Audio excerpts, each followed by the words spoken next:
Ladies and gentlemen, His Excellency Benigno Aquino III, President of the Republic of the Philippines.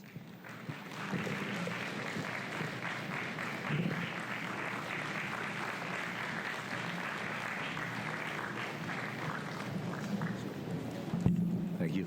Please sit down. Good evening, everybody. It has been 19 years since the Philippines last hosted APEC. Back then, we led the setting up of concrete steps to open up our economies in line with the our goals. This year, I am proud to have continued our success as hosts by laying the foundations on which APEC can chart a course to improve trade and strengthen quality growth. I thank my fellow APEC leaders for their collaborative efforts and positive spirit as we work together towards the goals that we share. And our cooperation gives us optimism that we can achieve greater progress sooner rather than later. These past couple of days, we discussed the critical regional and global issues we face as one Asia-Pacific region. If past APEC meetings were highly technical discussions on trade issues, the discussions over the past couple of days have taken a broader approach. We have sought to address the challenges presented by the ever-changing global economic milieu. For instance, we shared ideas on how to encourage technological innovation while at the same time easing its disruptive effects on the job market by giving rise to more resilient economies. We have likewise been able to exchange ideas on how to foster greater inclusivity in our economies. Since inclusive growth has always been the guiding principle of our administration, we are proud to have put this approach front and center throughout our hosting APEC this year. Throughout the year, representatives from all member economies held 229 meetings to advance our individual economies and the region at large. During this time, we have seen our locales lend their names to strategies that will help empower small and medium enterprises, among others. There is, for instance, the Boracay Action Agenda, which will help micro, small, and medium enterprises access the global and regional markets. Complementing this is the Cebu Action Plan, which will widen entrepreneurial access to financial markets. Among its other benefits will be lowering the cost of remittances. Apart from this, our representatives also finalized the renewed APEC agenda for structural reform, which will guide economies on which areas they need to reform to achieve sustained growth, as well as the disaster risk reduction framework, which recognizes the impact of climate change on our region. This framework aims to minimize losses and promote best practices so that we can build back better. At today's APEC Economic Leaders Meeting, we agreed on the overarching frameworks under which we will pursue these plans. First, we adopted the APEC strategy for strengthening quality growth.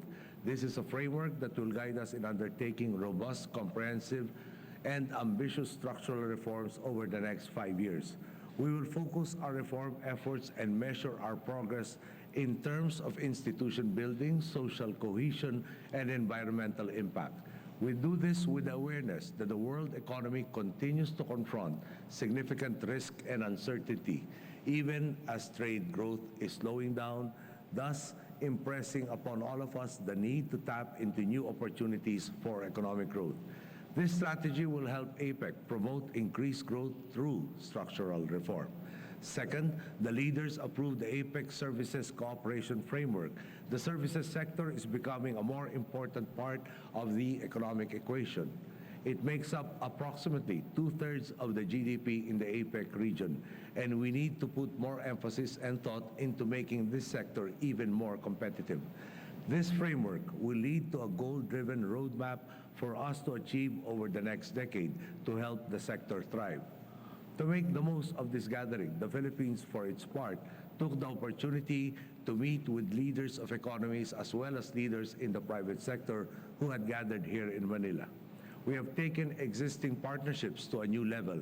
With Mexico, for instance, we committed to work together to combat drug trafficking, which is a common concern of our peoples.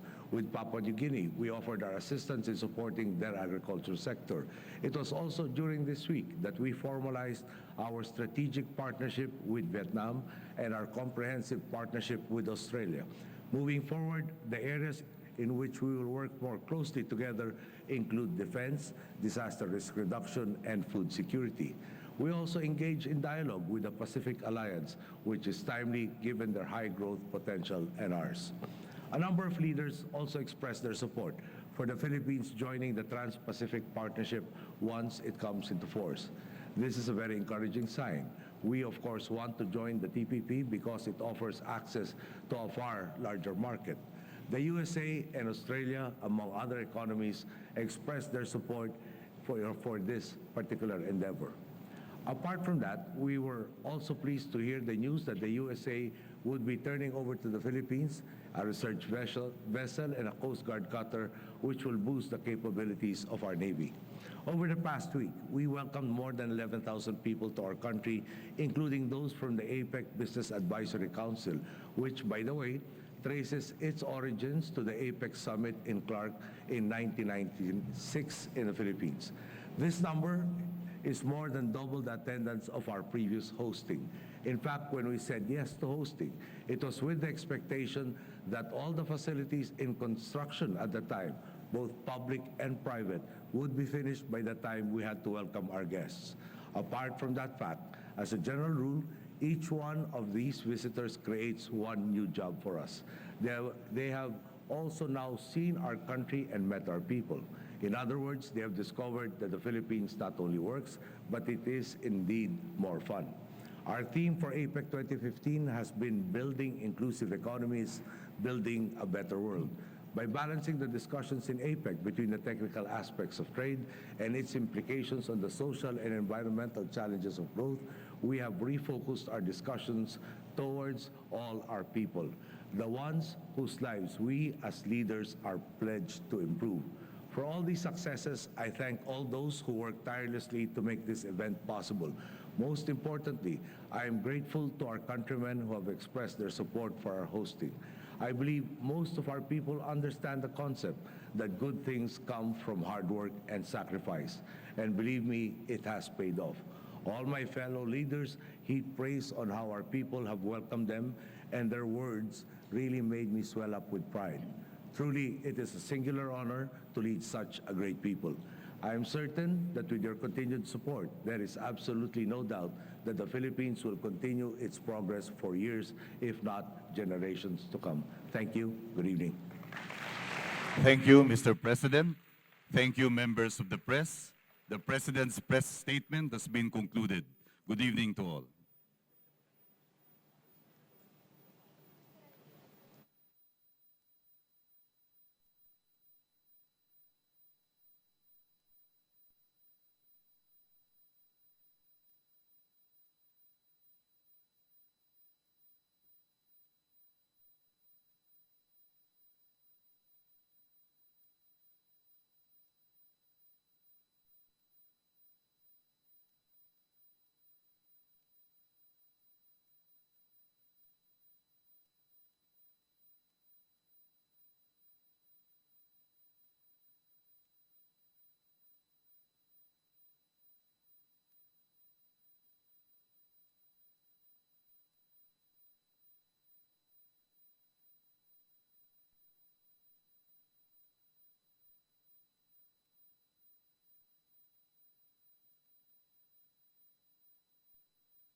Thank you.